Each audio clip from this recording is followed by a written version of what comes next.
Deus, entrar em concordância, ó Deus, pela vida da irmã Silvia, que está com essa suspeita de leucemia, ó Pai. Tu és o Jeová Rafá, Tu és o Deus que cura, Tu és o Deus que sara, ó Pai. Isaías 53 diz que o Senhor levou sobre si todas as nossas enfermidades, ó Pai. É lógico que ali o Senhor levou sobre si as nossas enfermidades do pecado, mas também as nossas doenças físicas, ó Pai, as nossas dores, ó Pai. Clamamos pela vida da Silvia nessa manhã como igreja, ó Pai. Visita ela, ó Pai, que toda suspeita caia por terra, que o Senhor possa dar saúde plena, ó Pai, que ela possa receber o toque do Senhor desta manhã e reconhecer que Tu és Deus sobre a vida dela e sobre toda e qualquer enfermidade, ó Pai. Assim nós oramos em nome de Jesus. Também apresentamos a vida do pastor Akira nessa manhã, tudo aquilo que o Senhor tem colocado no coração dele, para ele trazer a igreja nesse início de ano, para nos alimentar, ó Pai, que o Senhor possa dar facilidade, que ele possa lembrar de todos os detalhes, ó Pai, e que a palavra venha, Senhor, falar ao nosso coração, que o Teu Espírito Santo tenha total liberdade neste lugar, ó Pai. Assim nós oramos, assim nós cremos, em nome de Jesus. Amém. Glória a Deus. Glória a Deus. Glória a Deus. Amém. Vamos ficar.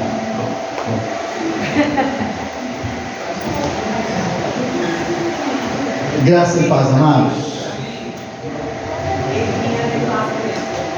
Ah, é?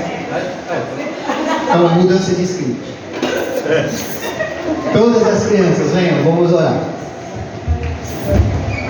Obrigado, Gu. Cadê as pessoas mais importantes da igreja? O Davi já estava preocupado. Eu vou ouvir a pregação do meu pai hoje. Meu Deus. Glória a Deus. Todos estão aqui. Vamos orar? Reclinem suas cabecinhas. Senhor Deus, obrigado, Pai, por essas joias preciosas, heranças eternas que o Senhor colocou nas nossas vidas, os nossos filhos. Que cada um, Pai, possa ser hoje tomado pelo Teu Santo Espírito e ministrado no mais profundo do coraçãozinho de cada um. Que tudo que eles ouvirem hoje possa ser desenvolvido ao longo dos dias da vida de cada um, e que eles possam ser tremendamente usados por tudo isso que o Senhor tem posto no coração deles, a cada domingo. Nós os abençoamos, em nome do Pai, do Filho e do Espírito Santo. Cubra eles, ó Deus, com a Tua proteção. Por onde eles andarem, que os Teus anjos os sigam, lado a lado, livrando eles de todo o mal, de toda a armadilha do inimigo, de todo o campo minado e preparado, Senhor, para que eles caiam em pecado. Que o Senhor venha livrá-los de tudo isso. Pai, sonda o coraçãozinho de cada um, tira o temor, o medo desta vida, o medo de viver esta vida complicada, difícil, que muitas vezes eles já percebem, coisas que eles veem e ouvem dentro e fora de casa, nas escolas, na vida social, aquilo que vem muitas vezes amedrontá-los.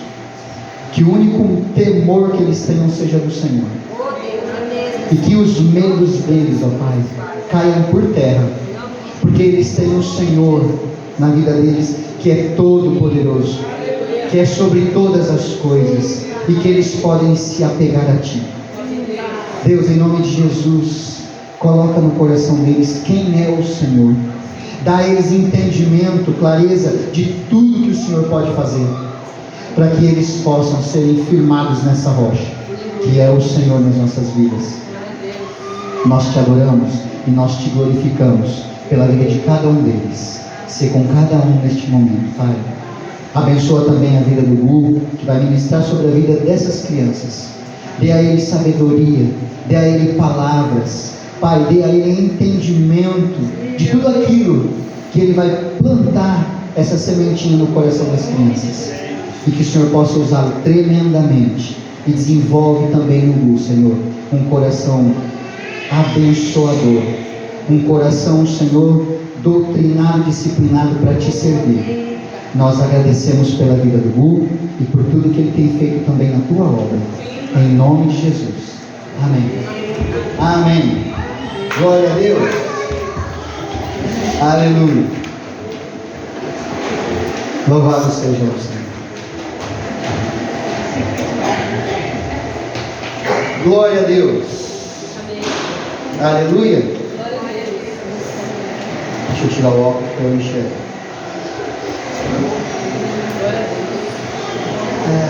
Vamos lá. Vou preparar aqui. Deixa eu ver hoje quem eu não vi ainda. Glória a Deus, amados. Deus seja louvado.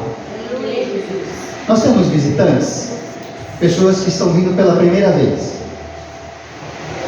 Não? Todos já são de casa? Amém. Glória a Deus. Feliz ano novo para quem eu não vi. Graça e paz. Abração do seu pai. Glória a Deus. Amados, é muito gostoso voltar depois de um período de alguns dias fora da igreja, porque dessa ausência com vocês, porque a gente vê que a gente estava fora do nosso lugar e quando a gente volta, a gente se sente de novo em casa. Isso é bom, isso é gostoso. E sempre que a gente fica uns dias fora e volta, eu tenho esse sentimento. E mais uma vez ele aconteceu. Isso para mim é a certeza de que Deus está aqui. Sentir-me amado, sentir-me de novo bem recebido e as pessoas dizerem: que saudade de você. Isso é gostoso, porque eu sei que é Deus que brota aí no nosso coração um pelo outro. Amém? E eu fico maravilhado porque é começo de ano, e todo começo de ano para mim ele é empolgante. Todo começo de ano. Porque aí eu me prometo um monte de coisa, eu prometo para Deus um monte de coisa, e é aquela coisa, né? Enquanto janeiro não acaba, eu estou prometendo. E um pouco dessa nossa reflexão de hoje, dessa meditação, é nós voltarmos às raízes do que Deus tem. Qual é a porção da palavra de Deus que nós poderíamos aplicar para o começo do nosso ano? O pastor Edilson, quando abriu o culto, ele falou muita coisa, eu não tive tempo de anotar, mas que faz menção ao que nós vamos ministrar hoje. Ele falou começo de ano, expectativas. Ele falou de alguns de nós começamos o ano frustrados, porque a gente faz uma reflexão do ano que passou, e aí das promessas, das expectativas, dos desejos, dos anseios que nós tínhamos, muitas coisas não se cumpriram. Alguns de nós viramos o ano cheios de expectativas novas, porque o ano que acabou, passou a régua, fechou a conta, o balanço foi bom, super positivo. Então a gente vem cheio de gás, cheio de esperança para um novo ano. E aí lá no final ele arremata falando assim, que não importa, porque o justo, o servo, o testemunha de Deus vai viver pela fé e não pelo sentimento. Em resumo, a nossa vida é isso. Nós temos sentimentos. Deus nos fez cheios de sentimentos, dos bons e dos ruins, porque nesses 40 anos que nós vamos viver de caminhada desértica na vida na terra, comendo maná todo dia, nós vamos viver coisas boas e coisas ruins.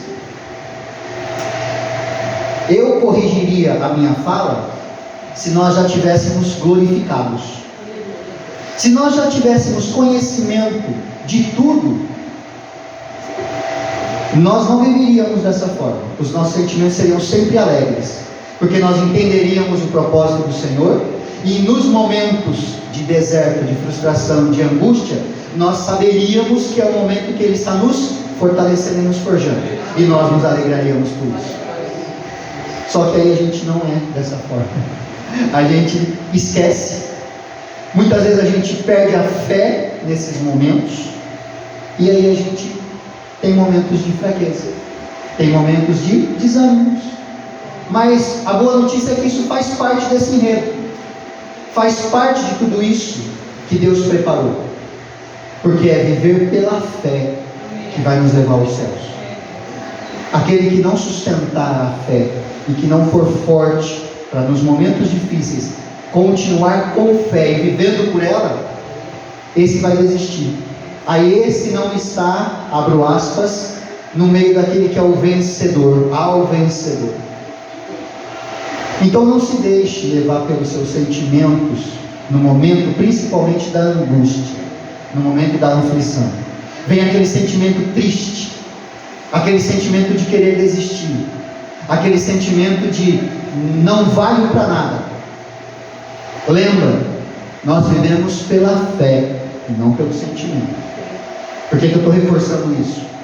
Porque lá no final da mensagem era este o grande propósito, que nós vamos viver 24 pela fé. Amém? Eu tenho vários textos para ler, e eu quero começar com o Isaías. Amém? Deixa eu só fazer aqui, começar de trás para frente. Quem começou o ano tendo feito o fechamento de 2023, o seu balanção geral? Levanta a mão alta aí. Quem fechou o seu ano? Quem já passou a régua e fechou a conta? Os contadores de plantões aqui, os contabilistas. Já foi feito o balancete? Fecha em janeiro, né?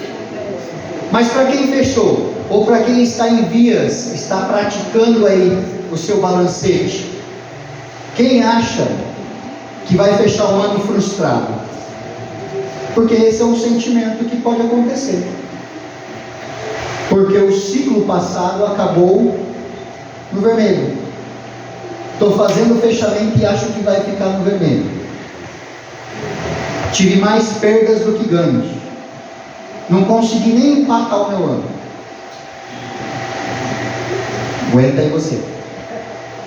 Quem está fechando e está vendo que vai, ou vou empatar, não vou sair no prejuízo.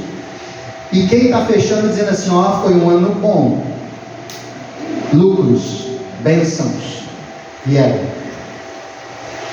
Cuidado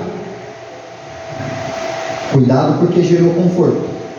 E todos nós, todos sem exceção, quando fechamos no verdinho, gera conforto, gera tranquilidade, sentimento bom, mas se não tiver atento, nos faz acharmos que está tudo controlado, e aí nos tira a atenção daquilo que pode vir. Então o ano pode fechar frustrado, e quem normalmente fecha na frustração se prepara em dobro. Muitas vezes entende que o que expectou para o ano passado foi muito além do que poderia dar. O passo era maior que a perna, como nós costumamos dizer. Desejei e expectei coisas que eram maior do que eu poderia alcançar. Então a pessoa, ela é muito mais realista na hora de fazer a sua lista de 24. Para aquele que fechou bem, talvez não vai conseguir perceber que alcançou o que queria, mas também correu um risco porque era um passo maior que a perna poderia, mas conseguiu. Entendem que nos dois cursos nós precisamos dar glória a Deus? Porque alguns, Deus não deixou que o passo maior que a perna fosse dado para que a gente não caísse, e alguns Ele permitiu para que a gente pudesse renovar a fé. Eu não sei dizer para vocês o porquê Deus permite alguns passos maiores que a perna serem alcançados e outros não. Por isso eu vivo pela fé. Então você que se frustrou, deixa esse sentimento. Na hora de gerar sua lista, Faça a lista pela fé e não pelo sentimento que gerou. E você que alcançou os seus objetivos, renove a sua lista de novo, pela fé. Tem passo que precisa ser dado maior que a perna. A única coisa que a gente precisa ter é a consciência que ele vai exigir muito, mas muito mais dos nossos esforços e não dos esforços de Deus. Amém? Clareou? O passado não pode ser a nossa referência. Aliás, ao contrário. O passado só pode ser a nossa referência, porque o passado ele não pode ser o nosso destino, ele já passou. O nosso destino está sempre à frente. Então o passado ele é uma referência. O que eu fiz de bom, o que eu fiz de ruim, o que deu certo, o que não deu.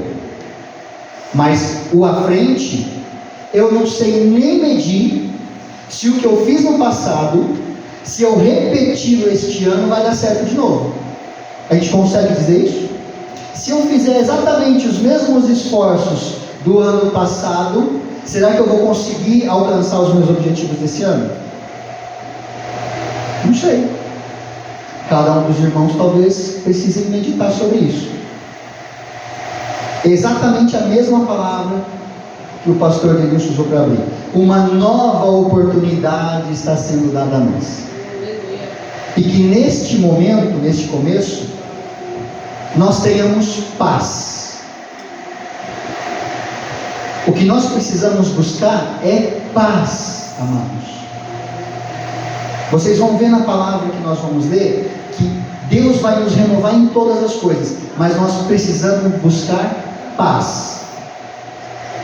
Porque a nossa mente humana, o nosso coração com entendimento humano, a forma que nós conseguimos identificar as coisas e as pessoas, a forma que isso entra pelos nossos olhos ouvidos e vai lá no nosso coração, e depois isso vira um desejo, isso vira um sentimento de conquista, isso precisa passar pelo momento da paz. Todas as vezes que nós agimos ou tomamos decisões fora do sentimento de paz, nós vamos agir errado, porque nós vamos deixar que o sentimento nos leve a uma decisão e não a fé. A fé, ela nos traz de volta a paz, e com a paz gerada pela fé, a gente toma uma decisão pacífica. Então busque a paz, para que as demais decisões venham com sabedoria.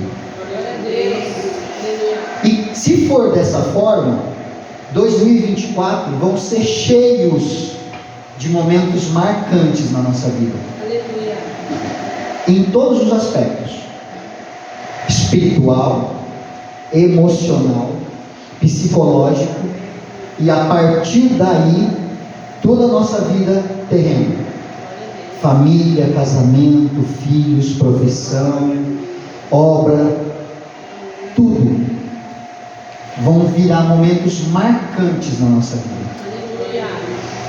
Por que eu estou falando que são momentos marcantes?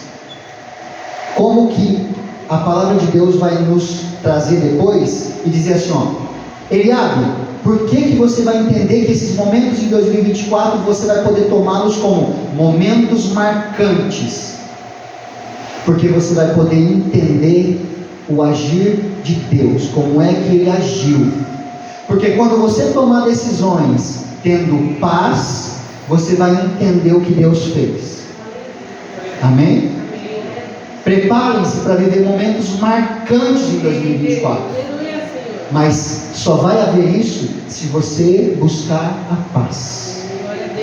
Com Deus, com você, com a sua esposa, com a sua igreja e com todos os seus filhos, com todos que vivem com você. Viva a paz. E você vai poder reconhecer o cuidado do nosso Deus, o nosso Pai, em cada detalhe. O profeta Isaías vai nos revelar, lá em Isaías 43, o que Deus está interessado em fazer conosco. Ele já fez até aqui, só que para o começo do ano, Ele quer reforçar para nós qual é o interesse dele. Amém? Então nós vamos lá em Isaías 43. Glória a Deus. Amém? Aleluia.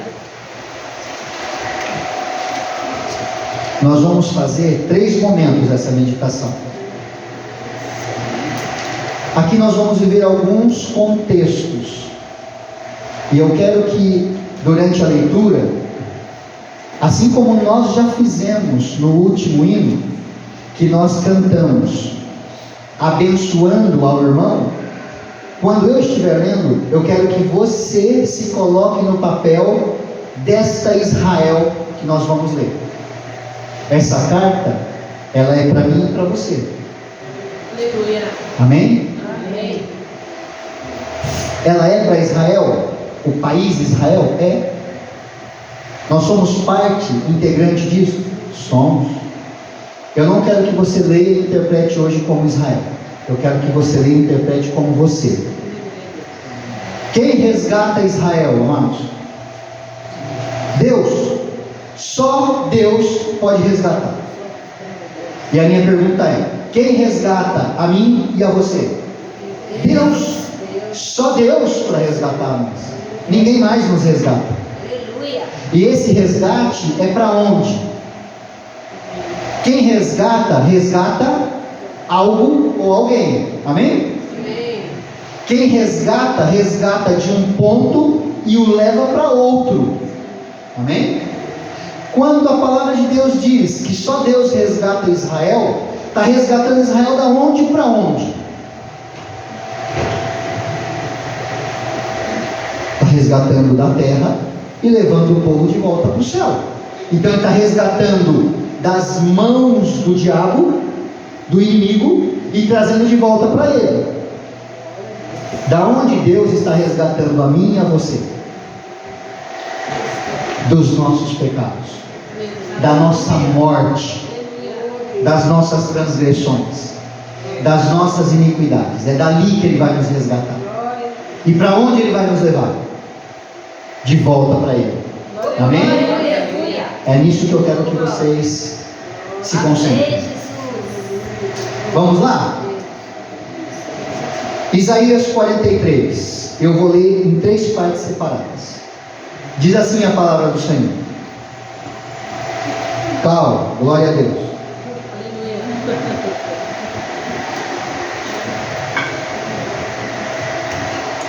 Mas, agora, assim diz o Senhor, que te criou, ó Jacó, e que te formou, ó Israel. Não temas, porque eu te remi. Chamei-te pelo teu nome, tu és meu. Quando passares pelas águas, eu serei contigo. Quando pelos rios, eles não te submergirão. Quando passares pelo fogo, não te queimarás, nem a chama arderá em ti. Porque eu sou o Senhor teu Deus, o Santo de Israel, o teu Salvador. Dei o Egito por teu resgate, e a Etiópia e Sebá por ti. Visto que foste precioso aos meus olhos, digno de honra, e eu te amei. Darei homens por ti, e os povos pela tua vida. Não temas, pois, porque sou contigo. Trarei a sua descendência desde o oriente, e a juntarei desde o ocidente. Direi ao norte, entrega, e ao sul, não retenhas. Trazei meus filhos de longe, e as minhas filhas das extremidades da terra, e a todos os que são chamados pelo meu nome, e os que creem para a minha glória, e que formei e fiz. Traze o povo que ainda tem olhos, e é cego, e surdo, ainda que tem ouvidos. Todas as nações congreguem-se, e povos reúnam-se, que dentre eles pode anunciar isto, a fazer-nos ouvir as predições antigas. Apresentem as suas testemunhas, e por elas se justifiquem, para que se ouça e se diga, verdade é, pois sois as minhas testemunhas, diz o Senhor, o meu servo a quem escolhi, para que saibais e me creiais, e entendais que eu sou eu mesmo, Aleluia. e que antes de mim Deus nenhum se formou, e depois de mim nenhum haverá. Glória a Deus. Eu sou o Senhor, e fora de mim não há Salvador. Aleluia. Eu anunciei salvação, realizei-a e a fiz ouvir. Deus estranho não ouve entre vós, pois vós sois as minhas testemunhas, diz o Senhor. Eu sou Deus, ainda antes que houvesse dia, eu era, e nenhum há que possa livrar alguém das minhas mãos. Agindo eu, quem o impedirá? Glória a Deus. Glória a Deus. Aleluia. Entendimento deste momento, desta passagem. Qual a mensagem que Deus quer nos trazer hoje? E eu creio sim que Ele pode colocar um pregador, um ministrador, um pastor, um teólogo, qualquer filho dele, e para cada um talvez Ele vai entregar uma interpretação. Hoje, o que Ele quer que nós olhamos, com que foco? Eu perguntei, quem pode resgatar Israel? E nós respondemos e cremos nisso, que só Deus pode resgatar Israel, ninguém mais. E como eu disse, essa carta, essa leitura é para mim e para você. Hoje eu não quero que nós façamos essa leitura interpretando lá Israel. Quero que nós interpretamos nós. Eu, Akira, estou lendo isso, como é que eu preciso enxergar isso hoje? Afirmações que Deus fez nessa leitura para nós. Eu coloquei 7. E são afirmações de várias naturezas. Certeza 1, que foi Deus que nos criou, que Ele nos remiu, Ele nos chamou, e que Ele nos criou para a glória dEle, e que Ele foi quem nos escolheu, e que nós somos dEle, porque Ele afirma assim, ó, tu és meu, logo no começo.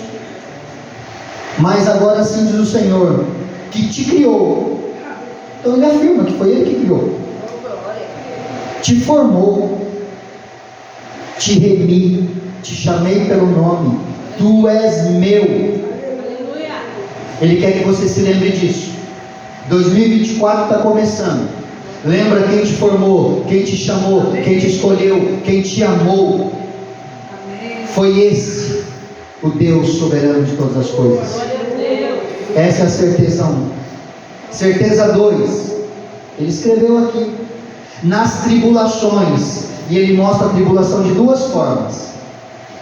Se ela for água, se você estiver passando por uma tribulação, e ela for uma torrencial água, um mar do qual você não consegue se livrar, ele diz que os seus problemas na água não irão te afundar, você não vai submergir, que Ele vai te resgatar. Glória a Deus. E se o seu problema for o fogo, Ele diz que o fogo não vai te queimar, e que nem a chama ardente vai arder no seu corpo. Você crê nisso? Aleluia. Vou fazer um desafio. Todo mundo, o ano de 2024 inteiro, que crê nisso, precisa passar o ano sorrindo. Todo fogo, glória a Deus! Afundando, glória a Deus, quando der para respirar. Glória a Deus! Porque Ele está dizendo para mim e para você, que você pode ter certeza, que na tribulação, Ele é comigo e contigo. Aleluia. E que as muitas águas não vão me submergir. Amém, Senhor. Não importa que você não sabe nadar. Não importa. Glória a Deus, Pai. No fogo, quem pode contra o fogo? Às vezes o fogo você não precisa nem estar lá no meio, só de estar perto, ele já arde o corpo. E ele disse que essa chama não vai nem arder no meu e no seu corpo. Glória a Deus. Isso é uma certeza que Ele nos dá. Muitas vezes a gente não vive essa certeza. A gente vê a chama pegando ali e Deus fala, o caminho é aquele ali. Vai lá que o caminho é ali, ó, tem que passar por aquele fogo ali. Você fala, Senhor, estou vendo um desvio ali, ó. Vou pelo desvio. Viva pela fé. Pela fé de passar pelo fogo e que a sua pele não vai sentir o ardor da chama. Amém? Ele diz aqui nas tribulações: eu sou o teu Salvador. E eu não estou falando do Salvador lá no final. Eu estou falando do Salvador no andar, no meio do caminho.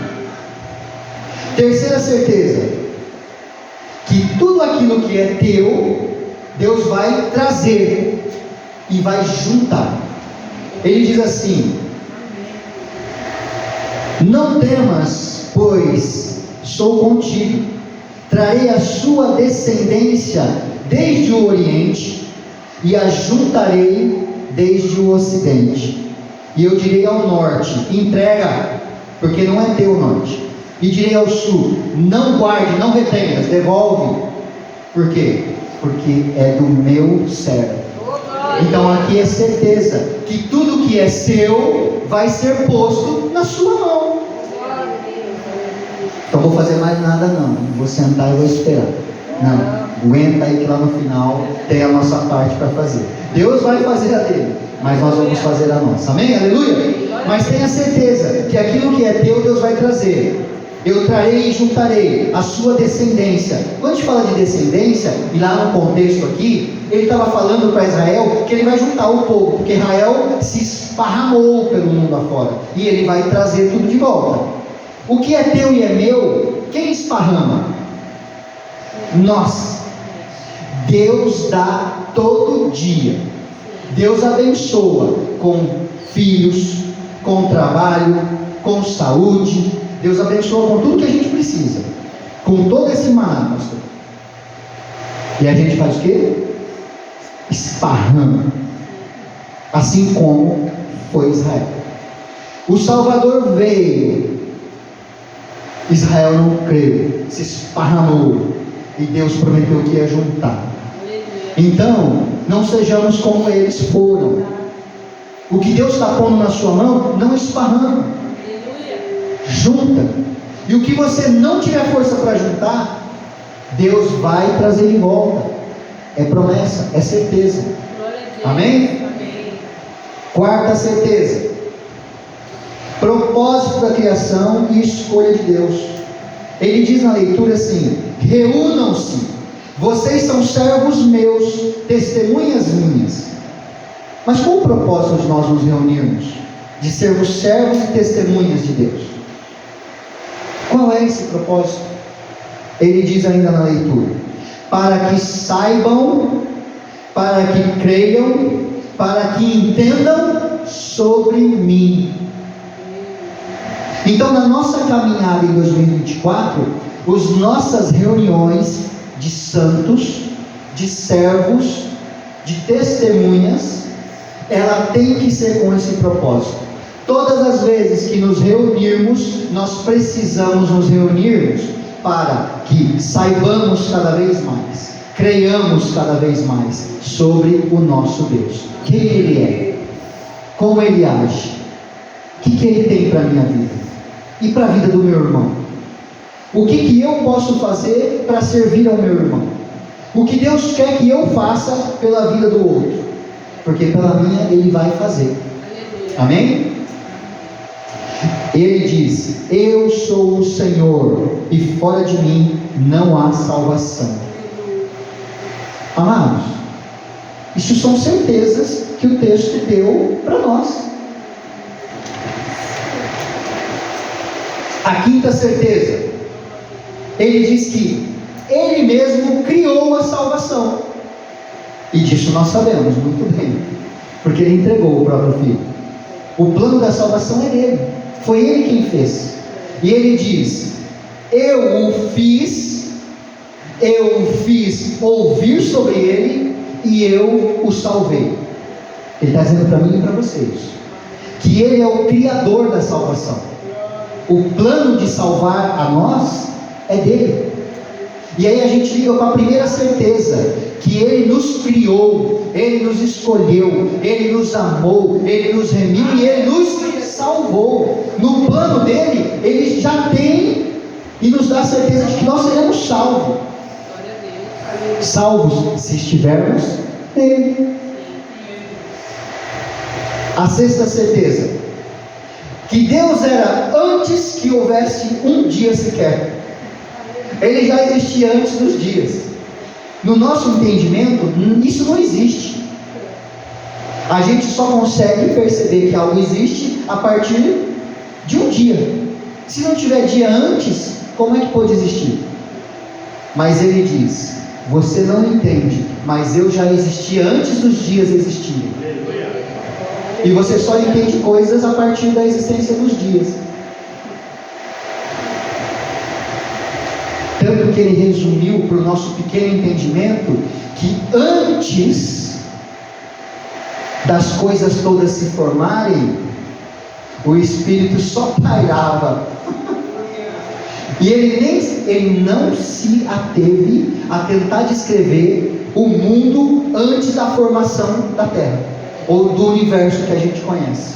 Quando ele começa a palavra dele, já começa assim, ó. E Deus disse. E aí ele começa a fazer tudo. Em momento nenhum, ele tenta explicar como era antes. Isso está reservado para um outro momento para nós. E por que eu quero dizer isso para vocês? Porque durante muitos anos, mas muitos anos da minha vida, eu cria e vivia numa fé da qual acredita-se que a vida não tem fim. A vida é terrena, tá? Quando você morre, você vai renascer de novo. E quando você morre, você vai renascer de novo. Quando você morre, você vai renascer de novo. E aí, dependendo do déficit que você teve no fechamento do ano, que é a sua vida terrena, você viveu um período, fez a conta, passou a régua e fechou a conta ali, deu prejuízo, ó, fechei no vermelho. Você vai voltar como animal ou vegetal. Aí eu fico pensando, quando eu leio essas coisas agora, onde é que eu estava com a cabeça? Como eu era cego, apesar de ter olhos. Como eu era surdo, apesar de ter ouvidos. Como é isso aqui? E aí ele diz aqui, verso 8, traze um povo que ainda que tem olhos é cego, e surdo ainda que tem ouvidos. Eu sou um desses, que ele trouxe, amados. Eu não conhecia a palavra de Deus, mas já estava escrito, traz o Akira, que tem olho e é cego, e é surdo, mas tem ouvido. Ele acredita que depois que ele morrer, lá pelos 80 anos dele, ele vai nascer de novo. E se ele não foi bom, ele vai nascer igual capim. Não dá. Onde que eu estava, pastor? Mas que só, se você for bom e ter um superávit ali, o que vai acontecer? Você vai voltar iluminado, entendedor das coisas. Que coisa? Que coisa? E essa mesma fé que eu vivia, em japonês, ela fala que é uma crença de Ichinen Sanzen, que você vive no mesmo momento de vida 3.000 mundos. Nossa, que difícil isso! Eu mal consigo viver o meu aqui, como é que eu vou viver 3.000 mundos? E aí eu ficava pensando, nossa, o negócio era doido lá. E eu era doido também, porque eu dava um jeito de acreditar que eu vivia 3.000 mundos em um único momento da minha vida. Pensa a nossa falta de entendimento e o quanto as pessoas são capazes de colocar sobre nós um jugo que eles também não explicam.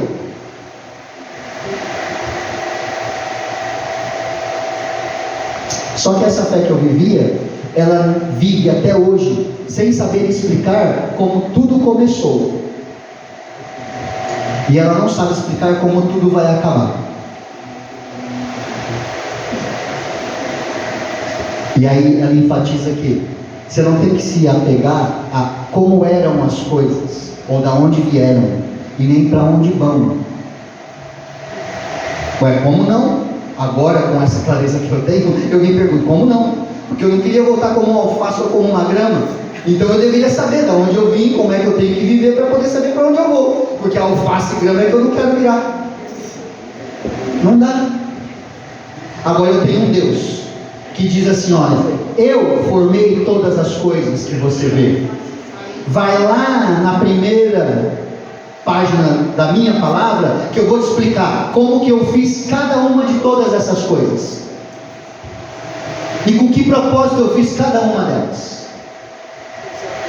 E depois você vai continuar lendo o meu livro, e você vai saber exatamente como você tem que viver cada um dos seus dias, para que você esteja comigo de volta, para que eu te resgate.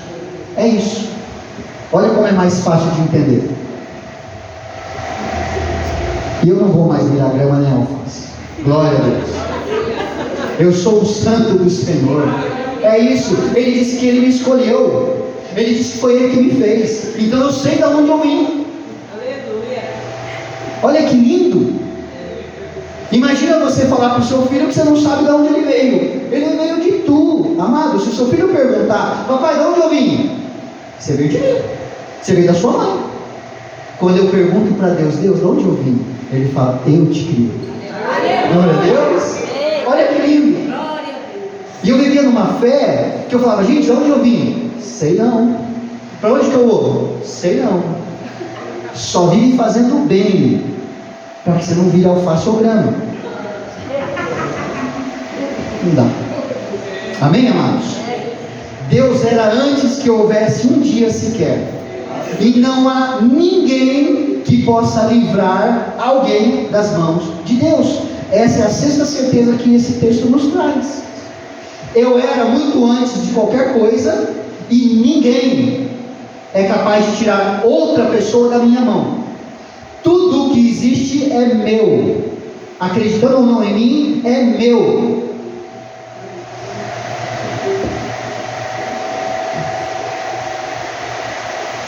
Não tenham dúvida disso.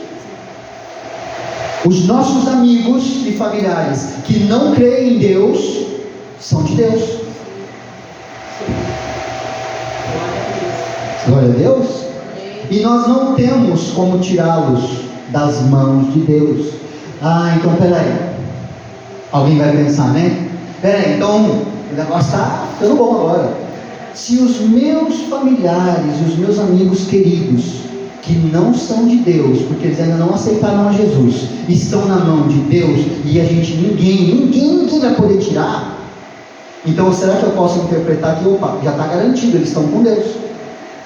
Não.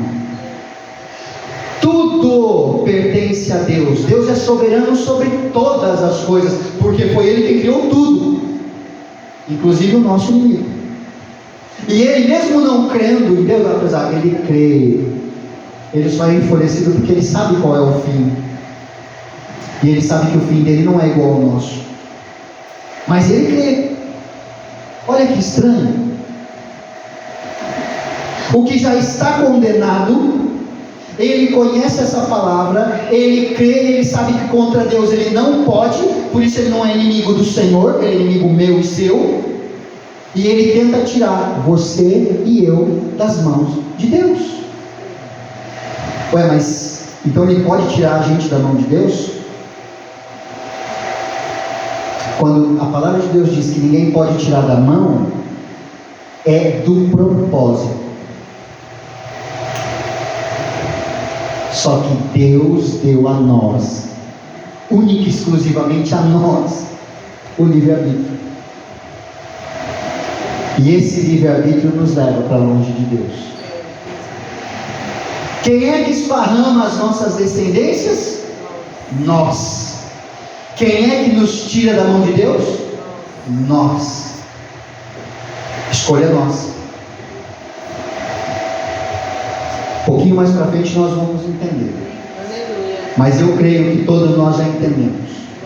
Escolha nossa. Estar ou não nas mãos de Deus. E a sétima certeza que ele dá nesse texto: Se Deus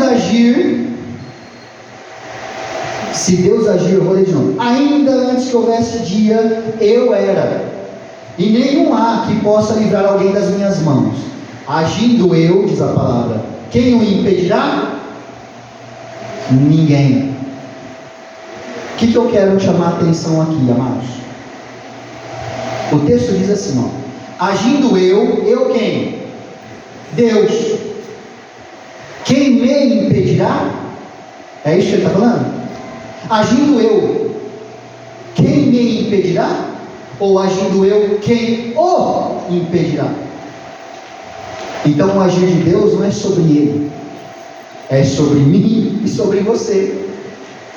Deus age sobre mim e sobre você. E se ele agir, ninguém vai impedir o meu e o seu fazer, o meu e o seu realizar as coisas. Entende que essas certezas, a gente precisa começar o nosso ano tendo convicção dessas certezas. Agindo eu, quem o impedirá? Sheila, o que Deus vai agir na sua vida esse ano? Não sei, precisamos saber.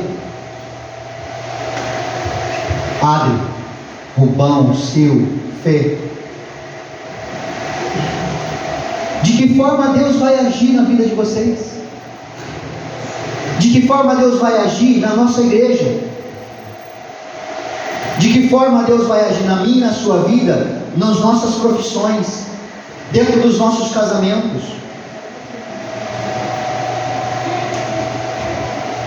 Será que nós não fazemos ideia do que Ele vai agir? Fazemos. Porque quem está com o casamento passando por tribulação, já sabe o que tem que fazer, mano. Quem está com tribulação no trabalho, já sabe a postura que tem que tomar. Quem está mal das finanças, já sabe o que tem que fazer. Quem está lá fora e não conhece a palavra de Deus, esse é o surdo e o cego que a gente precisa trazer. Porque esse talvez não saiba mesmo. Assim como eu não sabia. Não sabia que Deus podia agir na minha vida. Não sabia. E aí depois que eu fiquei sabendo, eu relaxei. Ai, glória a Deus que não sou eu que vou ter que agir. Olha que gostoso. Pensa. Todo mundo aqui é pai? Quem tem filho?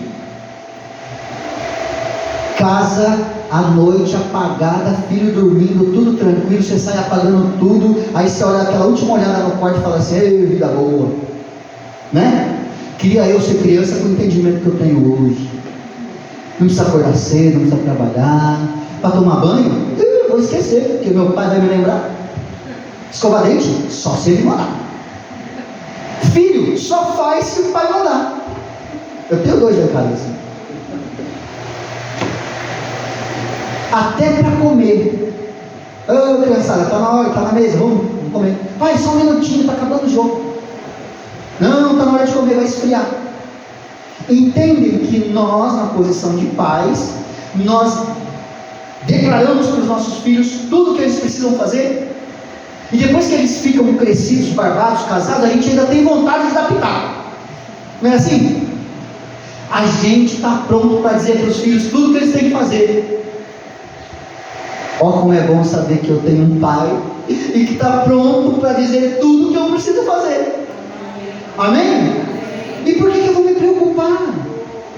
Por que eu vou ficar assim, ó, o que eu vou fazer amanhã? E depois de amanhã? E agora o meu trabalho? E agora as minhas finanças? E agora a minha relação com a minha esposa? Ô pai, o que eu faço agora? E ele fala: ô maravilha! Não é bom?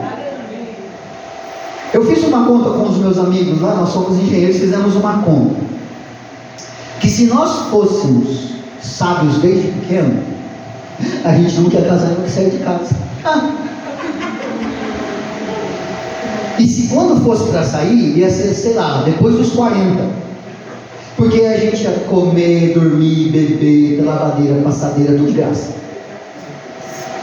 Que pai cobra do filho porque lavou a roupa, passou a roupa, cozinhou? Nenhum. Nenhum cobra. Aí o filho ansioso e nada inteligente, né? Quer sair de casa aos 18 anos. Mal sabe ele. Trabalhar para pagar a conta. Aí vai ter que comprar o seu próprio celular. Vai ter que botar saldo no celular.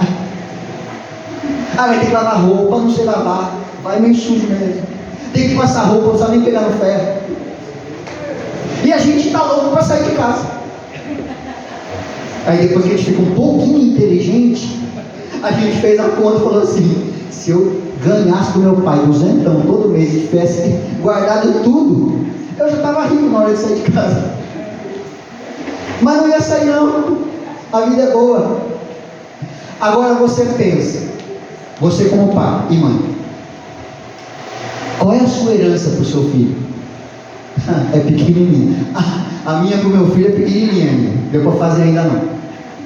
Mas a nossa herança com o nosso Pai Celestial, ela é toda. É que a gente não vai fazer isso na nossa vida terrena. Mas se eu levantasse e falasse assim: ei, Sol, falou com o papai hoje? Ele falou para você ficar escondidinho hoje, né? Te deu folga hoje, tá nublado. Porque Deus prepara todos os dias da nossa vida, e não só as nossas coisas, das nossas vidas, da minha e da sua, mas Ele preparou todo o universo para culminar para a minha e para a sua felicidade, para a minha e para a sua, para o meu e para o seu bom andar naquele dia. Pensa, se você tivesse que decidir, amanhã acho que eu vou deixar um dia nublado, quantos milhões de pessoas vão reclamar? Aí você fala: não, então vou dar um sol bem gostoso. Quantas outras milhões de pessoas vão reclamar? Não é? Como que você convive quando o seu filho diz assim: papai, eu quero tal coisa? Você vai lá e faz. Eu falo: mas eu não queria. Eu queria de outra forma. Aí você desagradou um. Aí ele vai falando: puxa, esqueci de consultar meu filho. Aí agradei só um, agradei o outro. Nós não somos capazes de agradar 3 de uma vez. Falo isso porque lá em casa é assim. De vez em quando agrado 2 e erro com 1. Aí agrado 1 e erro com 2. Mas Deus, na sua soberania, Ele agrada a todos. O problema é que nós, desagradados, não entendemos o propósito. Porque nós somos o umbigo de nós mesmos. Nós queríamos que todos os dias fossem maravilhosos para nós. A gente não olha a necessidade do outro, mas Deus está olhando para mim e para a sua necessidade. Por isso muitas vezes o dia é nublado para mim, mas é ensolarado para outro, amado. É assim que Deus age todos os dias das nossas vidas, com essas certezas. E se Ele agir na sua vida, ninguém vai te impedir de viver o propósito dele. Ninguém. Glória a Deus. Parte 1 está entregue. Só Deus nos resgata, só Ele. E essas 7 certezas de que Ele criou tudo, inclusive eu e você, e de que Ele nos amou, que Ele nos salvou e que Ele vai nos entregar o agir diário dele, para que eu e você vivamos o melhor que Ele tem. Essa é a certeza que esse texto nos dá.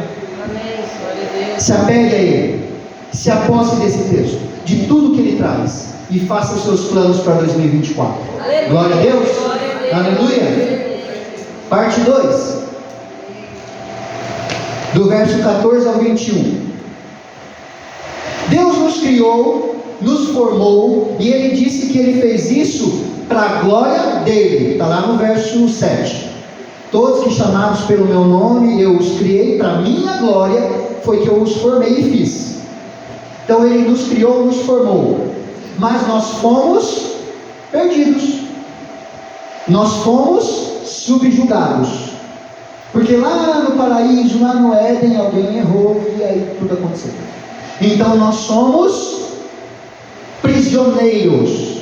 Todos somos, ou fomos, prisioneiros do pecado, prisioneiros das iniquidades, das sujeiras, das imundícias do mundo. Todos nós fomos. Alguns milhares ainda estão lá, nessa condição. Então Deus tem um segundo agir, depois de nos criar para a glória dele: nos libertar.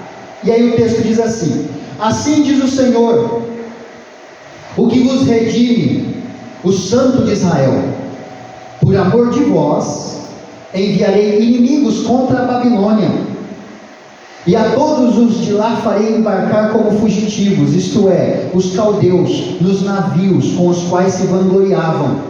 Então ele vai botar os nossos inimigos para correr. Eu sou o Senhor, o vosso santo, o Criador de Israel, o vosso rei. Assim diz o Senhor, o que outrora preparou um caminho no mar e nas águas impetuosas, uma vereda. O que fez sair o carro e o cavalo, o exército e a força, jazem juntamente lá e jamais se levantarão. Estão extintos, apagados, como uma torcida. Foi isso que ele fez com os inimigos de Israel. Então, para mim e para você, é isso que ele vai fazer com os nossos inimigos. Quando nós tivermos que atravessar o nosso mar vermelho, ele vai abrir. E ele vai pegar todos os carros, cavalos, exército e força de exército, inimigos contra nós, e vai aniquilar. É essa a liberdade que ele vai nos dar. Quem é hoje a força que te subjuga? Quem são os carros de força? Quem é o exército que subjuga você hoje, meu amor? A quem você está preso? Quem gera o sentimento de derrota em você? Quem gera o sentimento de deserto na sua vida? Todo mundo entende aqui quando a gente fala na igreja: é todo mundo desertando. Amém? Deserto, quando você fecha os olhos e pensa no deserto, o que você vê? Nada. Um monte de sobe e desce de areia, e que ela muda de posição toda hora que venta. Então nem as próprias dunas que estão lá estão no mesmo lugar. Mas quando você para pensar em deserto, é um negócio, é uma terra improdutiva, é uma terra que nada dá nela. Você anda, parece que não andou, parece que está no mesmo lugar. Então quando a gente fala que eu estou vivendo um deserto, a gente entende que você está vivendo um sentimento de improdutividade na sua vida. Eu não estou produzindo nada. O meu sentimento, as minhas emoções não sentem nada de bom. Isso é viver num deserto. Às vezes a gente está em casa, empregado, trabalhando, tendo salário, tem o casamento, tem os filhos, tem a obra do Senhor para fazer, e mesmo assim tem momentos que a gente sente um sentimento de deserto, de improdutividade da minha vida. Nossa, Deus, não vale nada. Tudo que eu faço parece que não prospera. Nada do que eu faço está prosperando. Não gera alegria para ninguém, nem para mim mesmo estou sentindo alegre. Isso é o sentimento de deserto, de ser uma terra infértil. E é neste momento que a gente precisa viver pela fé, e não pelo sentimento de deserto que está dentro de nós. Porque nós precisamos lembrar que mesmo o deserto, ele é criação do nosso Deus. E se ele nos está deixando passar pelo deserto, é para que gere sim em nós conhecimento de como é viver no deserto. Pastor Denilson falou aqui: quantos dias dava mesmo do ponto A ao ponto B até a terra prometida? 11 dias. Quanto tempo eles levaram para chegar na terra prometida? 40 dias. Pensa quantas vezes eles passaram no mesmo circuito, rodando, e nunca chega. Quantos de nós muitas vezes temos esse sentimento? Estou lá chegando nos meus 40, tenho o sentimento de que não fiz nada de bom até agora, não produzi nada de bom. Ei, desertão que eu sou. Mas não dá. Mas aí quando parar para pensar, vai chegar na mesma conclusão da introdução. Está comendo maná todo dia, nunca faltou. E reclama. Aí quando chega um momento que dá um estalo da fé, aí enxerga Deus, aí enxerga Jesus, aí enxerga o Espírito Santo, e aí as coisas começam a fazer sentido. Tipo eu, lá nos 33, era só chegar 11 dias na Terra Prometida, eu caminhei 33, fora desse circuito. Aí eu enxerguei, o Espírito Santo veio e falou assim: enxerga tudo isso aqui que eu tenho para tu.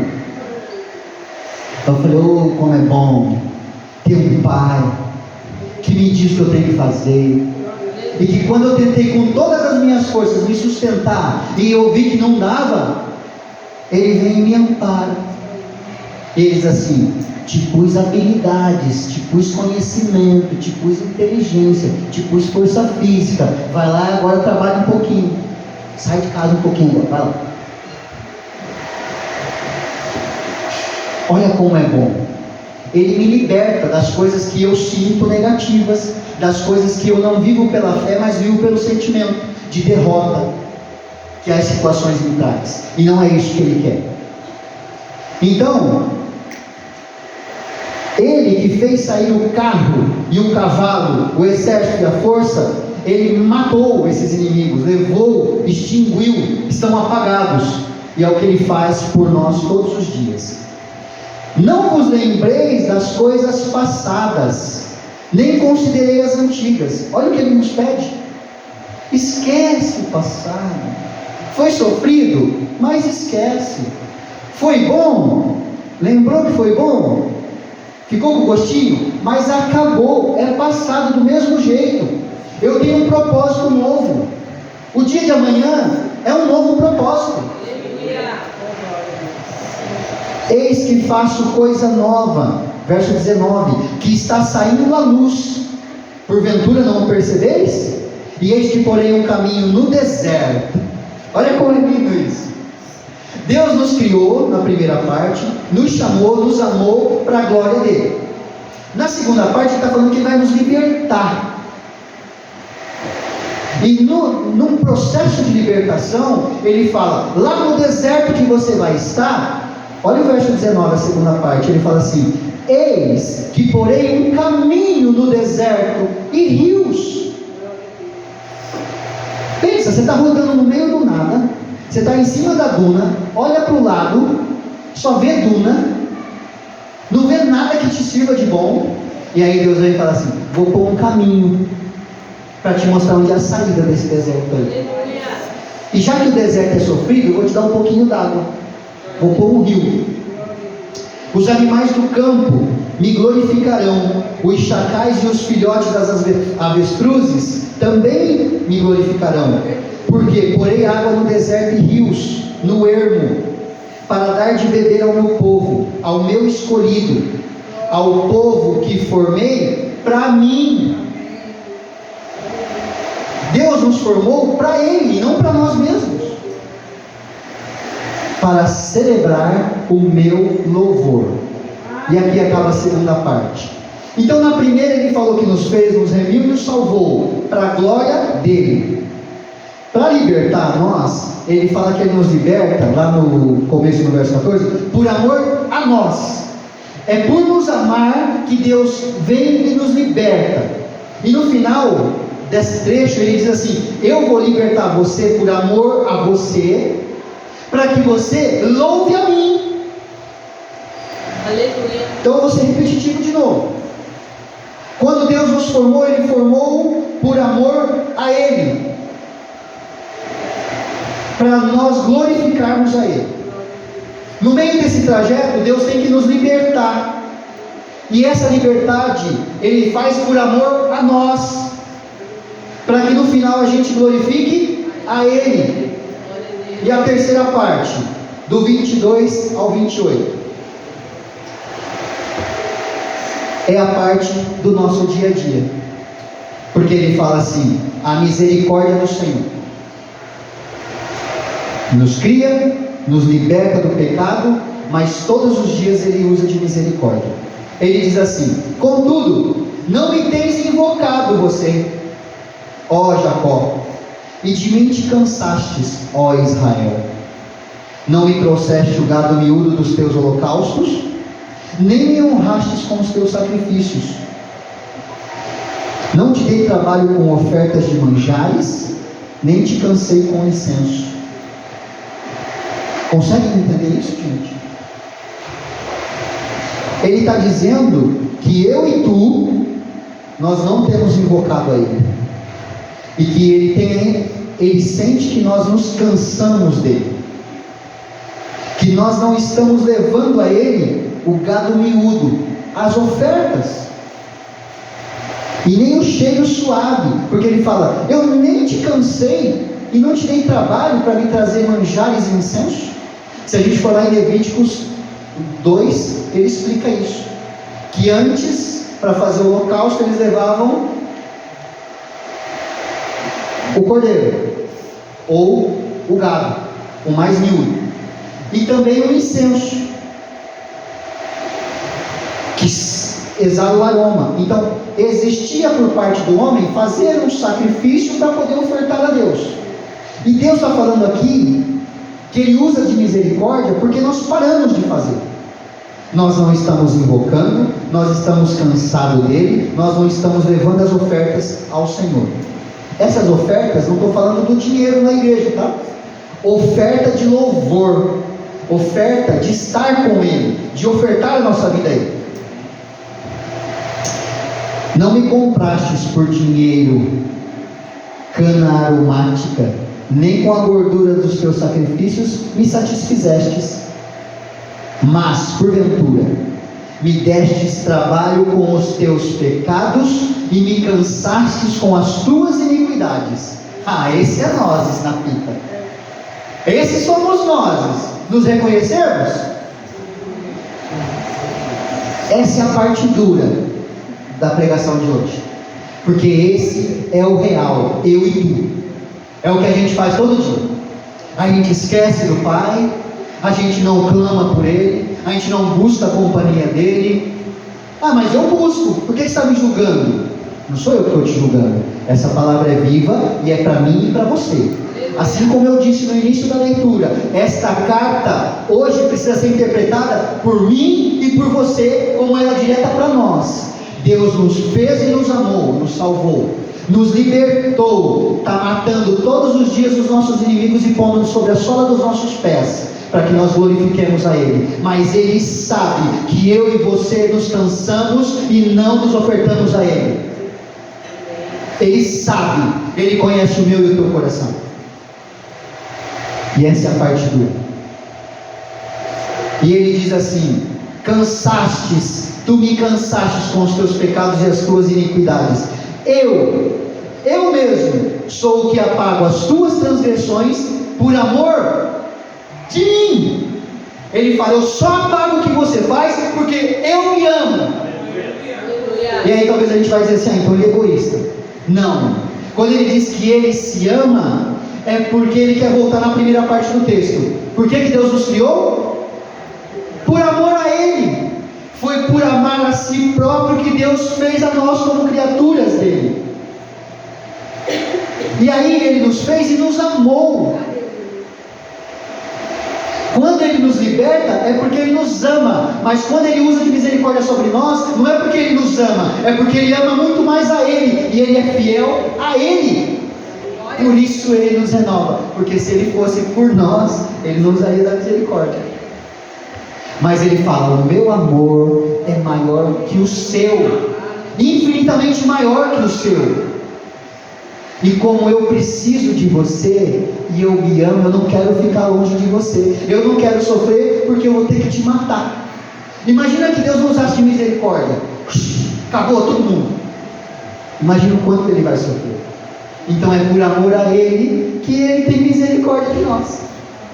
Não é por amor a nós, mas para nos libertar, é por amor de nós, porque Ele nos ama para nos libertar. Amém? Amém. E olha o que Ele fala: então, eu sou o que apago as tuas transgressões por amor a mim, e dos teus pecados eu não me lembro, para continuar nos amando. Desperta-me a memória. Olha o verbo, desperta-me a memória. Ele está falando para mim e para você. Ei, Jaque. Ei, filhos meus, servos meus, testemunhas minhas, despertam-me. Me despertem a memória. E entremos juntos em juízo. Apresenta as tuas razões para que você se justifique. Volta para mim, se justifica, se arrependa, fala por que você fez. Volta para mim, Aleluia. desperta-me de novo para você. Glória a Deus. Olha só, para que você possa se justificar. O verso 27: teu primeiro pai pecou, e os teus guias prevaricaram contra mim. O teu primeiro pai a gente sabe quem é, pecou, e a partir dali toda a humanidade prevarica contra Deus, peca contra o Senhor, e em todos os tempos. Se eu fosse trazer isso para a realidade de hoje, nós líderes dentro da igreja somos representação desses príncipes que ele vai relatar no 28. Olha só: teu primeiro pai pecou, os teus guias prevaricaram contra mim, pelo que profanarei os príncipes do santuário. Esses príncipes são os líderes dentro das igrejas hoje. Quando ele fala que vai profanar os príncipes do santuário, ele vai afastar esses líderes que afastam os santos de Deus, do próprio Deus. Ele vai afastar esses homens de cima dos púlpitos, assim como ele fez lá no passado. Ele pegou os sacerdotes e afastou do santuário. Quando eles profanavam, eles levavam as pessoas para longe de Deus, se desviarem de Deus. Ele afastava esses homens. Ele não deixava que esses homens voltassem a entrar no Santo dos Santos. E aí ele fala, para terminar: eu vou profanar os príncipes dos santuários e entregarei Jacó à destruição e Israel ao opróbrio. Quem nós somos nessa história? O primeiro pai? Os príncipes?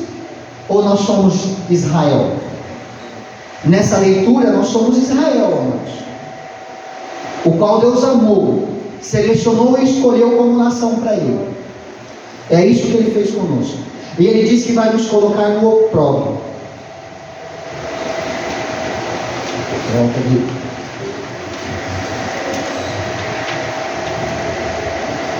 Então, quando Deus fala na segunda parte sobre a nossa libertação, que Ele vem para nos libertar, eu perguntei: quem nos oprime? Porque 2024, você precisa entender essa parte do texto. Anota aí, Isaías 43, de 14 a 21.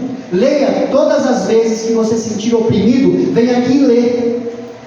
Que Deus está derrubando todos os seus inimigos todos os dias, e está pondo debaixo da sola dos seus pés. Mas por que isso não parece que não acontece no dia a dia? Por quê? Porque talvez, deixa eu voltar. Ele faz isso todos os dias, e no final desse texto ele fala assim: ao povo que formei para mim, eu faço isso para celebrarem o meu louvor. Quem não louva a Deus, o esquece, o deixa de lado, talvez os inimigos realmente não sejam abatidos. O que eu quero fazer aqui? Primeira parte, criação para a glória de Deus. Então nós devemos ter nosso Deus como Criador e Salvador, porque nós o glorificamos e entendemos isso. Parte 2, parte da nossa libertação. Por que Ele nos liberta? Para que nós possamos glorificar o nome dEle. Mas se eu não glorifico, possivelmente eu não vou ser liberto. Porque é a parte A3 que culmina quando ele fala: eu uso de misericórdia porque eu me amo, e eu quero estar na sua presença, eu não quero que você se afaste de mim. Eu me amo, e por eu me amar, eu vou sentir falta de você. Então eu vou ter misericórdia e vou apagar os seus pecados todinhos. Mas eu vou fazer isso para que você me glorifique e me louve. Aí ele junta a glorificação e o louvor dele lá na misericórdia. Então todas as vezes que você reconhecer que Deus foi misericordioso com você, glorifique e louve a Deus. Aí eu te pergunto, quando que Deus é misericordioso contigo e comigo? Todos os dias. Quando que a gente vai glorificar e louvar a Deus? Todos os dias, todos os momentos. 2024 é isso que nós precisamos entender. Deus nos fez para a glória dele. Ele nos libertou do pecado e das nossas transgressões por louvor dele. Porque ninguém pode louvar a Deus não sendo santo. E ele usa de misericórdia todos os dias porque ele quer continuar recebendo a glorificação no nosso louvor. Nos seus planos não pode faltar glorificação do Senhor, comunhão com o Senhor, oração sincera de abertura de coração, quebrantamento de coração. Eu coloquei aqui, por amor de nós, o que ele faz? Envia os nossos inimigos para profundezas do inferno, e ele faz o nosso inimigo bater em retirada, e ele nos lembra que ele já fez isso em vários momentos. O que mais marca para a gente é quando ele abre o caminho no mar, e que ele cita no texto. Qual a promessa da libertação? Eis que eu vou fazer nova todas as coisas na sua vida, e vou fazer sair luz, e eu vou pôr um caminho no meio do seu deserto. Essa é a promessa desse texto. E o ermo, que aqui o texto usa, o ermo é um lugar desabitado, é um lugar que não tem nada. O ermo é um lugar que eu coloquei aqui, é um descampado solitário. Quando ele fala que ele vai pôr um rio no ermo, pensa que é um lugar que não tem nada, absolutamente nada. Quando você faz uma água começar a correr ali, um rio, o que essa água vai trazer? Vida. As primeiras vidas vão começar a surgir.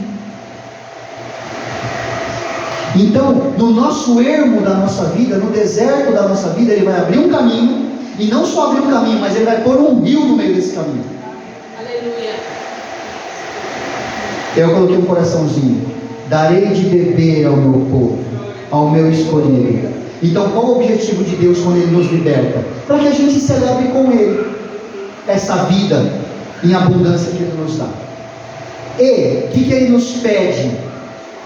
Para nós esquecermos o passado, esquecermos as nossas iniquidades, não vivermos subjugados, seja pelo diabo, por Satanás, que fica tentando nos lembrar dos nossos pecados e fazermos nós cairmos de novo nele. Esquece, você é uma nova criatura em Deus, e Deus está te lembrando isso hoje. Esquece dos seus pecados, mas ele nos chama a atenção quando ele fala na terceira parte sobre a misericórdia dele. Ele nos aponta que nós não temos invocado a ele, que nós temos afastado e estamos vivendo com um sentimento de cansaço dessa relação. Estou desgastado da minha relação com Deus, não quero mais, não vou orar hoje não. Passo uma semana sem orar, passo um mês sem ler a Bíblia, passo um mês que não agradeço e não louvo a Deus por nada. Como pode isso? Porque todos os dias, quando você abre o olho, você lembra: misericórdia de Deus, não vou orar não. Não é muito cara de pau da minha, da sua parte? Se fosse uma relação humana, o que a outra pessoa faria? Não, está uma semana sem falar comigo, eu não falo mais, não faço mais questão. Já passei uma semana sem esse cara falar comigo, não morri, não sofri dano nenhum. Para que eu preciso dessa relação? Mas Deus está sofrendo do outro lado, porque Ele ama a si mesmo e Ele queria estar se relacionando, e Ele fica sofrendo porque eu e você não falamos com Ele. E aí sabe o que Ele faz? Vou dar chance para Ele de novo falar comigo amanhã. E Ele fica torcendo para que na manhã seguinte, quando você abrir o olho, lá no seu abrir o olho você fala: eu sei que foi a misericórdia. Deus, me perdoa. Me perdoa porque eu não falei contigo esses dias, Pai. Me perdoa. E a gente não faz. Aí na hora que está lá no fundo das profundezas da água, da tribulação, que parece que não vai mais voltar à tona, ou está naquele fogo ardido, queimando de problema, aí a gente clama ao Pai, aí a gente lembra. E é isso que ele veio falar: contudo não me tens invocado, ó Jacó, cansastes de mim, ó Israel. Vocês estão cansados de Deus?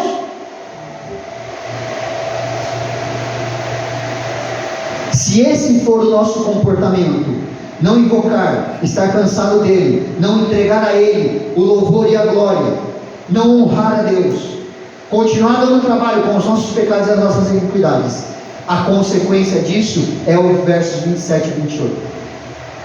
Eu vou profanar os príncipes do santuário, eu vou destruir Jacó, e a você, Israel, eu vou te entregar ao seu próprio opróbrio. Eu vou te desonrar, eu vou te envergonhar, eu vou deixar você ser humilhado. Tudo aquilo que eu te dei no momento da libertação, e todos os dias eu renovo através da minha misericórdia, se esse for o seu comportamento, eu vou agir no verso 28.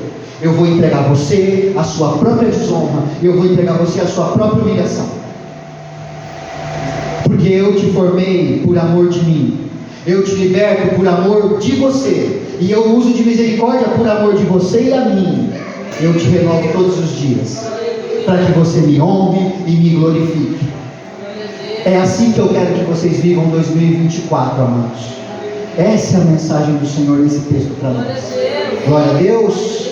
E o que Ele quer? Que nós despertemos a memória dEle para esse amor, que nós entremos em juízo com Ele, em comunhão com Ele, e que nós apresentemos todas as nossas razões, seja dos afastamentos ou do voltar para Ele, mas que nós tenhamos relação verdadeira com Deus.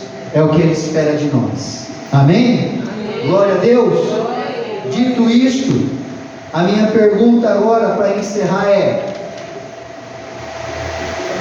se eu tive um passado 2023 frustrante, sentimento de frustração, ou se eu tive um passado bom, que está me achando ou me fazendo achar que eu fui o máximo, nenhum dos dois sentimentos deixa de ser dominados. Não deixe-se dominar por ele, porque Deus pede para que o justo viva pela fé e não pelo sentimento. A abertura Deus tratou de tudo, e Ele está dando uma nova oportunidade de recomeçarmos com Ele, de apresentarmos as nossas justificativas do porquê vivemos afastados vários momentos em 2023, e de que nós vamos renovar a nossa fé e que isso não vai voltar a acontecer em 2024. O profeta Isaías nos revelou com esta passagem que Deus está interessado em nos abençoar com novas experiências, em inaugurar um novo ciclo na nossa vida, um ciclo de bênção, de comunhão com Ele, que vem do fruto do próprio amor de Deus e não do nosso amor por Ele. Por isto, olhe para frente, não olhe para trás. Olhe para o que Deus vai fazer e não pelo que Ele já fez.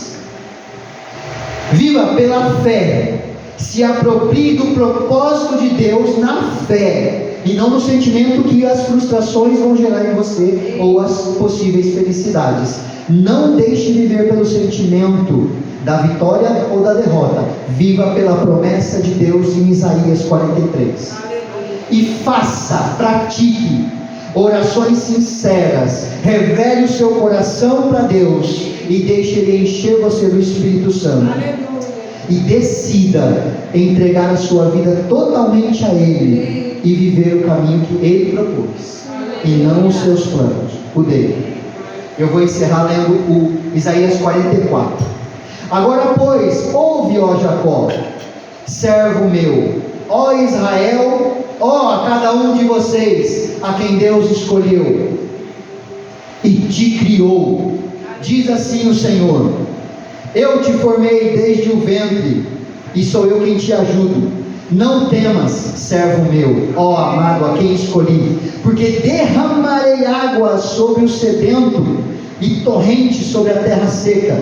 Derramarei o meu espírito sobre a sua posteridade e a minha bênção sobre os teus descendentes. E eles brotarão como a erva, como o salgueiro junto às correntes das águas. Um dirá: eu sou do Senhor. Outro se chamará do nome de Jacó. E outro ainda escreverá na própria mão: eu sou do Senhor. E por sobrenome tomará o nome de Israel. Eu e você somos Israel aqui hoje. Assim diz o Senhor, Rei de Israel: seu Redentor, o Senhor dos Exércitos. Eu sou o primeiro e sou o último, e além de mim não há Deus. Quem há como eu, feito essas predições, que desde que estabeleci ao mais povo antigo? Quem o declare e exponha perante mim? Quem esse anuncia as coisas futuras, as coisas que hão de vir? Não vos assombreis, nem temais. Acaso, desde aquele tempo não vos fiz ouvir? Eu não vos anunciei que faria? Vós sois as minhas testemunhas. Não há outro Deus além de mim. Não há outra rocha que eu conheça. Amados, que esta mensagem, que os nossos sentimentos não podem nos fazer viver por eles, mas nós temos que ter plena consciência que a gente vive pela fé. Está doendo, Deus, estou com um sentimento que eu não quero mais, mas a minha fé tem que ser forte, ela tem que ter conhecimento, eu tenho que ter conhecimento de como se vive pela fé, porque mesmo perante a dor, eu vou continuar crendo neste, que não há outro igual. E Ele haverá de colocar sobre a minha vida as mãos poderosas, e colocar águas torrenciais no meu momento de sede, de seca. É Ele que vai me dar água para beber quando eu estiver morrendo de sede. É Ele que vai abrir caminho no deserto para eu passar. É esse Deus. Esquece o meu e o seu sentimento. Viva somente pela fé. Amém? Amém. Glória a Deus. Vamos orar. O pastor Elício vai nos despedir, vai nos trazer a bênção. Amados, feliz 2024. Que Deus refortaleça a sua fé, renove-a. Amém? Amém. Glória a Deus. Louvado seja o teu nome, Pai. Amém. Amém? Amém. Glória a Deus. É interessante como Deus Aleluia. junta. Eu não sabia o que eu queria pregar, eu não sabia da abertura, e Deus juntou tudo. Eu estava pensando só num verso ali para a gente encerrar, lembrando do nosso pastor Edgar, mas o verso que, quando o Bater estava ministrando, uma palavra tremenda de Deus, quando o povo comia maná no deserto, foram 40 anos. As tribos de Israel, elas partiam em ordem, e sempre a tenda da congregação, e onde ficava o sumo sacerdote, ficava no centro. Porta norte, porta sul, porta leste, porta oeste. E assim eles marchavam. Cada vez que a pessoa pecava, se afastava de Deus por causa do seu pecado, ele tinha que pegar o seu sacrifício, passar no meio de toda a congregação, para chegar no centro onde Deus estava, chamar o sacerdote, falar o que ele aconteceu, apresentar o animal sem defeito, sem falha, sem um animal perfeito, e ali o sacerdote ia rogar por ele, colocar a mão sobre o animal, imputar os pecados daquele animal e sacrificar aquele animal. Sacrifício pelo pecado. Hebreus 13, 15 diz, quando a Kira estava falando aqui a respeito de nós, não nos distanciarmos de Deus, mas sempre adorá-lo, porque para isso Ele nos chamou. Ofereçamos sempre a Deus, através de Jesus, Amém. sacrifício agradável a Deus. Não é mais aquele sacrifício de puxar o animal e nem de ser exposto diante da congregação. Mas o sacrifício de louvor que Deus pede hoje é tão mais simples. É o fruto dos lábios. Aleluia. Que confessa o seu nome. Está em Hebreus 13, 15. Então, queridos, o que Deus está pedindo para nós desde o começo do culto, se apresente a cada domingo, a cada dia de culto diante dele, ou quando você não estiver no culto, na sua casa, com a sua família, tenha esse hábito e apresente sacrifícios de louvor. O que é sacrifício? Senhor, eu te agradeço, porque apesar da minha composição, apesar do que eu sou, o Senhor está me levando para o céu, onde eu vou ser perfeito como o Senhor é. Amém? Vamos ficar de pé. Glória a Deus pela palavra, glória a Deus por aquilo que o Senhor falou conosco, pela vida do pastor Akira. Glória a Deus pelos nossos pastores que nesse início de ano estão num período de férias também, logo em breve estarão conosco. Amém? Vamos agradecer a Deus e vamos nos despedir. Pai, muito obrigado por essa palavra nessa manhã, nesse início de ano, nesse primeiro culto dominical, que nós podemos falar, nós sacrificamos para vir te cultuar, ó Pai. Esse sacrifício não é mais de animal, porque esse sacrifício já foi feito por Jesus. E como diz a palavra, nós sacrificamos frutos de louvor que engrandece e agradece o teu nome, Senhor. Esse é o sacrifício que a tua palavra nos pede, ó Pai. Que a cada dia nós possamos estar na tua presença. Que esse ano de 2024 seja marcado, ó Pai, por um povo que te busque, que te adore, que se humilhe debaixo da tua potente mão, pois a tua palavra diz que ao seu tempo o Senhor nos levantará, ó Pai, e dará honra a cada um, ó Pai. Obrigado por essa palavra neste dia. Nos leva para um domingo de descanso, nos leva em paz para os nossos lares, nos dá, Senhor, um final de semana tremendo na tua presença, ó Pai. E que a graça do nosso Senhor Jesus Cristo, que o amor de Deus Pai e as benditas consolações do Espírito Santo estejam com todos, e todos que creem digam amém. Glória a Deus, Deus abençoe. Aleluia.